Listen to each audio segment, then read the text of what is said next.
Well, Chiang Mai is a fabulous city with its moat and its huge wall right around the city. It's a great place to hang out, and although sometimes it's really quiet, other times it's really busy, but it's never hurried. Fabulous temples to visit, lots of coffee shops and cafes to hang out in, and of course markets all over the place, both night and day. A really great place to hang out. So here are my top things to do. First, the temples. Of course, there are so many in Chiang Mai. They're on every street corner almost, all shapes and sizes.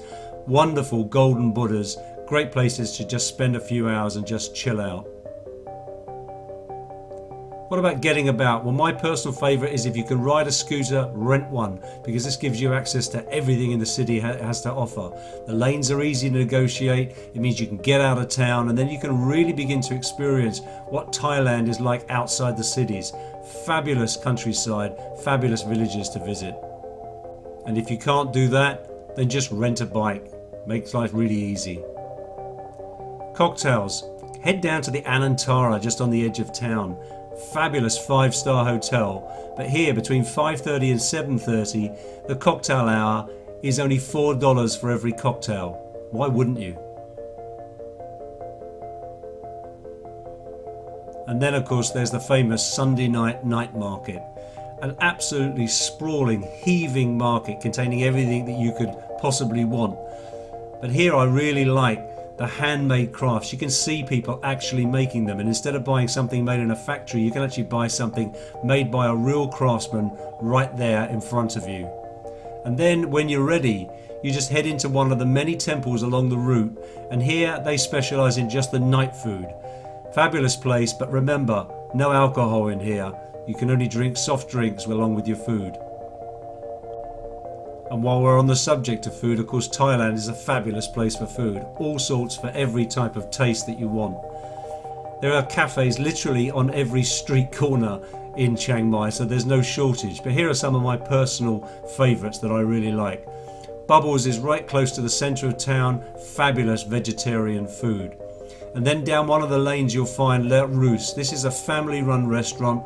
It's absolutely fabulous, but the speciality is the fish done right on the street over open barbecues. This place is cheap and cheerful, but absolutely wonderful. And then my personal favourite, the Blue Diamond. Here the food is fresh and cooked, and then when you've finished your dinner or your lunch, they also have a fabulous range of cakes and pastries. And then you can take your food and just sit out in the garden and enjoy this haven of peace. You'd never believe you're in a busy city sitting here enjoying. But remember, this place closes at 9 p.m, so you need to get there early. And then a few things maybe to do that are a bit different. There's the fabulous 3D art museum where you actually get to be a part of the art yourself. Or if you don't want to do that, then actually you can actually make your own art at Noina, and they will actually teach you how to create a canvas. A great way to spend an afternoon just doing something different. Or if not, get out of town into the zip wire over the jungles.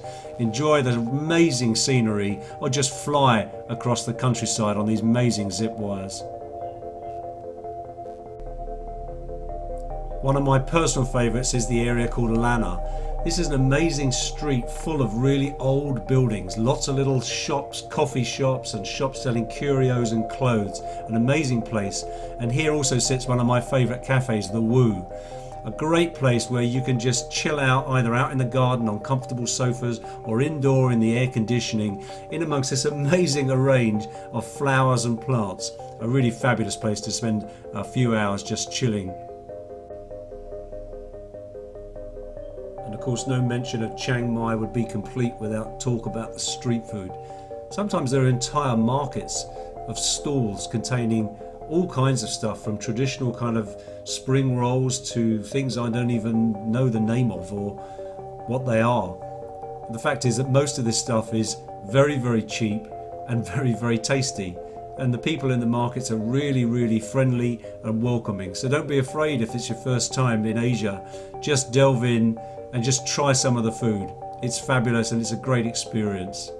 And then when you're finished, if you're walking around too much, you can always, of course, settle down for a nice little foot rub in the markets. If you've enjoyed this video, then please press the like button below and subscribe for more great stuff from my channel. Thanks very much.